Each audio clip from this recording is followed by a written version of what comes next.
Sabe, mãe, hoje eu peguei você ajoelhada, falando com Deus, agradecendo pela bênção de filhinha que um dia Ele lhe deu, para alegrar seu coração e os dias seus.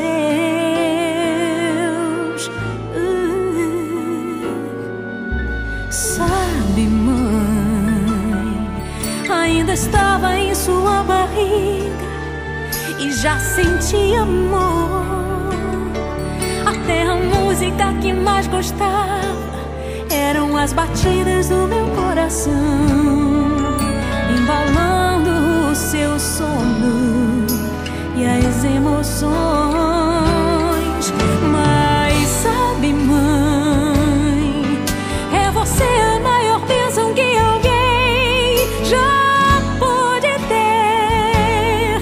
Já sei falar, andar, brincar e ainda sou o seu bebê. Obrigado, mamãezinha, pelas noites mal dormidas.